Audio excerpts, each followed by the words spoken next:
Welcome बच्चों, in this session we will discuss about the coefficient of friction and ये क्या है दूसरी चीज angle of friction and angle of repose. ठीक है, तो देखते हैं सबसे पहले क्या है कोफिशिएंट ऑफ फ्रिक्शन क्या है। अब जैसे कहा जाए कि आप ये जान रहे हो कि यहाँ तक पढ़ चुके हो, ये क्या जैसे कोई ऑब्जेक्ट है रखा हुआ, कोई बॉडी रखी हुई है किसी सरफेस के ऊपर, mg जो है फोर्स नीचे, इसका वेट नीचे की तरफ लग रहा है और फोर्स जो है रिएक्शन फोर्स ऊपर की तरफ लग रहा है, नॉर्मल रिएक्शन कहते हैं। और इसके ऊपर क्या है एक्सटर्नल फोर्स, हम अगर इस डायरेक्शन में लगा रहे हैं तो ये क्या है फोर्स ऑफ फ्रिक्शन क्या हो जाएगा अपोजिट डायरेक्शन में। ठीक, तो अब क्या है कि whenever the body is at rest and the body is in the condition of limiting state. Limiting state means कि the body is just ready to slide at the condition of limiting static friction बात करते हैं। at the condition of limiting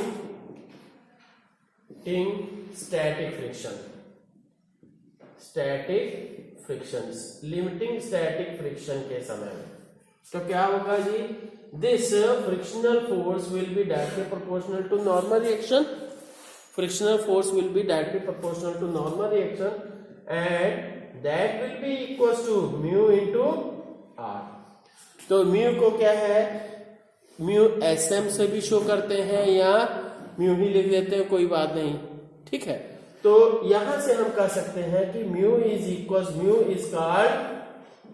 coefficient of friction, coefficient of friction and this is equals to mu is equals to ratio of force of friction and normal reaction. ठीक है, तो सब write down the definition of the ये क्या हो, coefficient of friction is equals to coefficient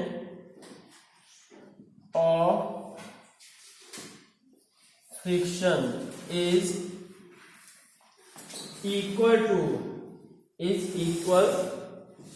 coefficient of friction is equal to किसके इक्वल होगा जी, is equal to ratio of limiting static friction and इसको म्यू एसएम कर देते हैं ना, या ये या कहिए ratio is equal to ratio of limiting static friction and normal reaction.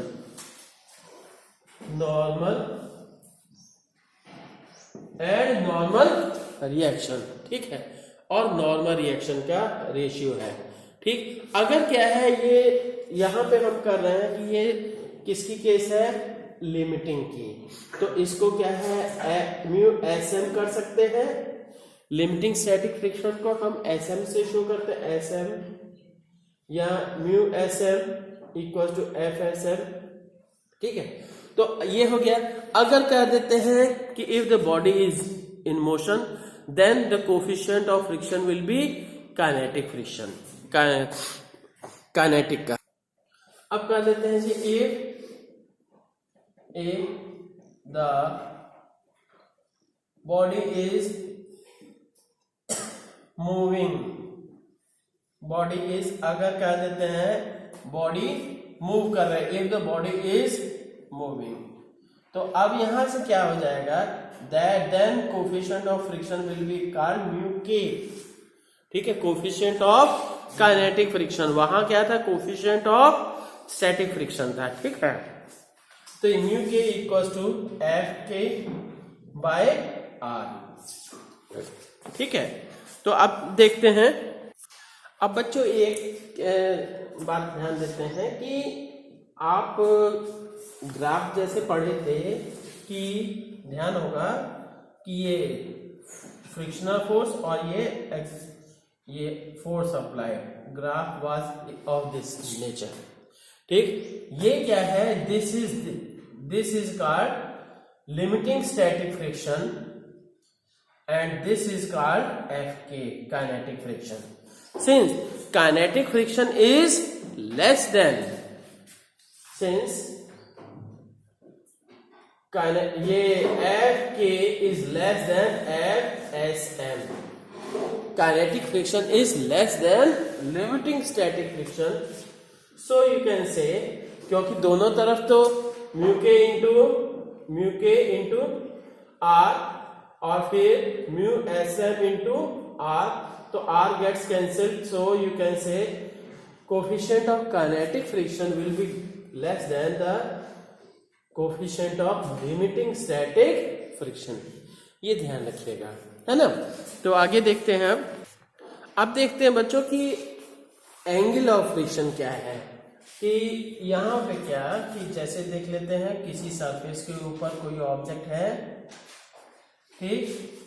Now this object, ये हुआ जी, इसके ऊपर वेट लग रहा है नीचे की तरफ, रिएक्शन फोर्स ऊपर की तरफ, ठीक है.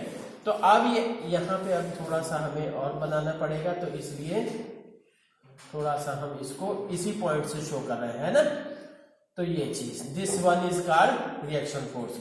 अब कहेंगे कि ये चीज, नाउ एक्सटर्नल फोर्स क्या हुआ, F एक्सटर्नल फोर्स इस डायरेक्शन में लग रहा है, तो सो लिमिटिंग स्टैटिक FSM क्या, limiting static friction means the body is just ready to slide start, ठीक है.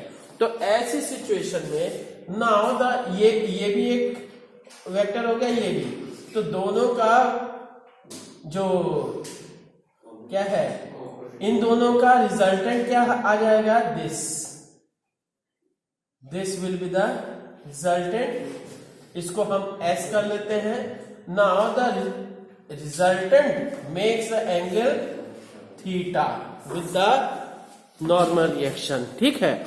Now this angle is called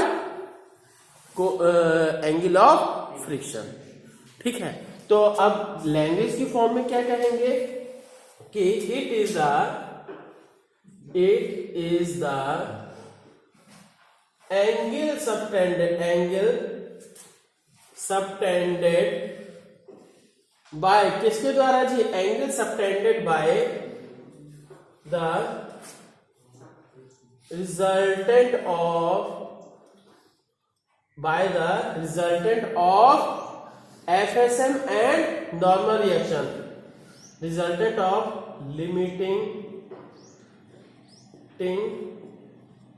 static friction and normal reaction. Limiting static friction को FSM कर देते हैं जी, है ना. तो limiting static friction and normal reaction, ठीक. विद किसके साथ बन रहा है ये एंगल, विद नॉर्मल एक्शन. ये तो बात हुई क्या है, resultant of limiting static friction FSM और R का रिजल्टेंट S हुआ, ठीक. इन दोनों का रिजल्टेंट S हुआ. S किसके साथ एंगल बना रहा है, एंगल विद ये normal reaction, with normal reaction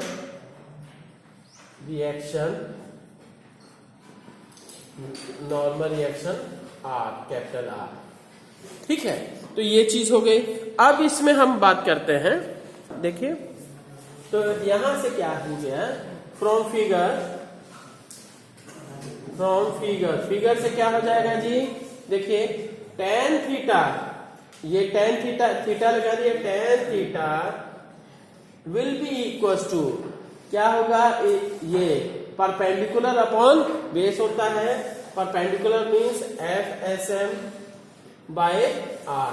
तो FSM का मतलब म्यू SM into R by R.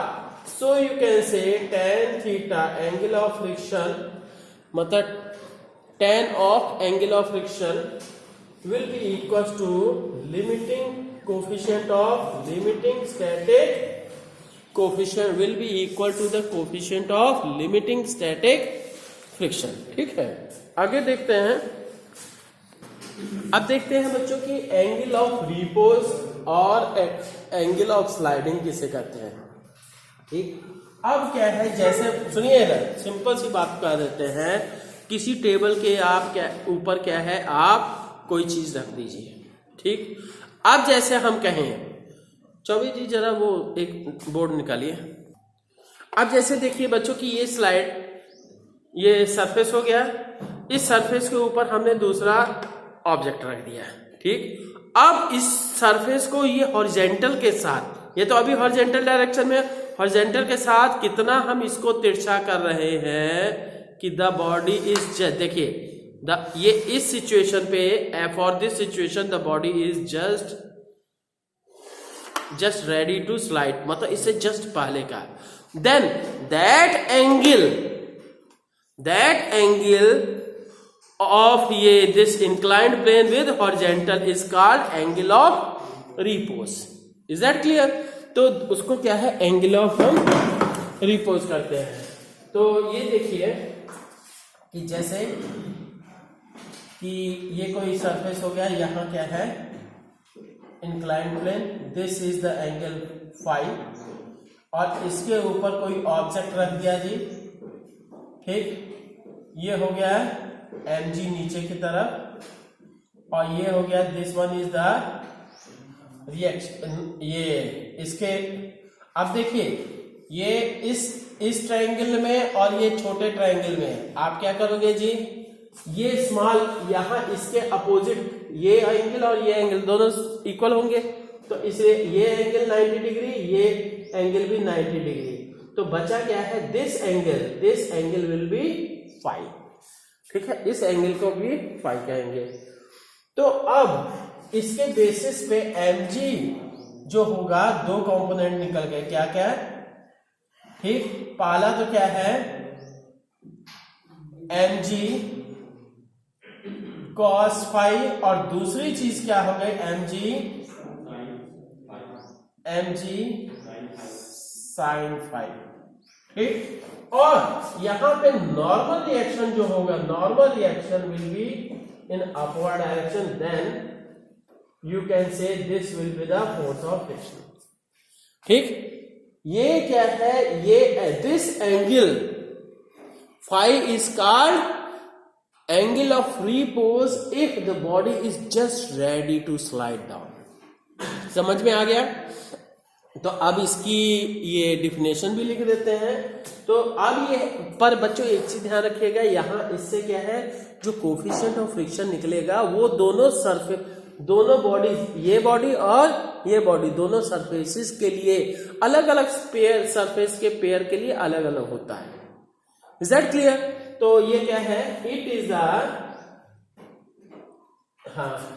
It is the angle subtended by an, it is the angle subtended by an inclined plane. It is the angle subtended by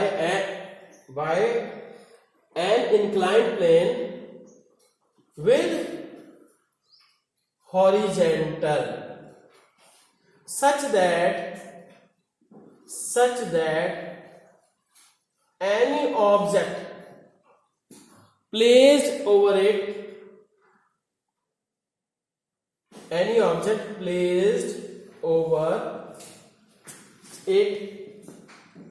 is just ready to slide। ठीक है, just ready to slide। अब क्या है, since the system is at equilibrium, क्योंकि rest में है, since the system is at equilibrium, system equilibrium में है, तब क्या हो जाएगा, you can say F will be equal to mg sin phi, F sm का ये है ना, लिमिटिंग केस है ना, तो इसी तरह से R will be equal to mg cos phi, तो दोनों को हम दिस इज 1 दिस इज 2, तो 1 डिवाइडेड बाय 2, 1 को 2 से हमने डिवाइड कर दिया तो क्या हो जाएगा, म्यू एस एम के स्थान पे सॉरी एफ एस एम के स्थान पे mu S M into R divided by R equal to M G sine phi M G cos phi sine phi upon cos phi cut जाए, sorry this it will become tan phi equal to mu S M. ठीक है, तो ये हो गया है, this is the formula for ये क्या है, angle of repose. Also you know since tan theta जो था, टेन थीटा भी क्या होता है, म्यू एस एम के बराबर होता है।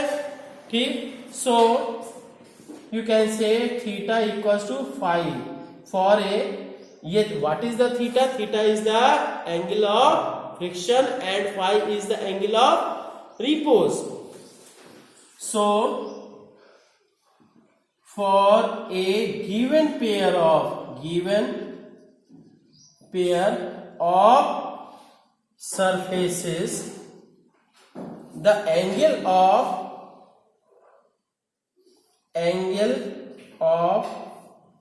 friction will be equal to angle of friction will be equal to angle of repose will be equal to angle of repose. Is that clear? ठीक है बच्चों, तो और इससे रिलेटेड क्या एक दो क्वेश्चन भी करिएगा, छोटे हल्के फुल्के, बस खाली वैल्यूज पुट की जाएंगे। ठीक है, ओके, थैंक यू।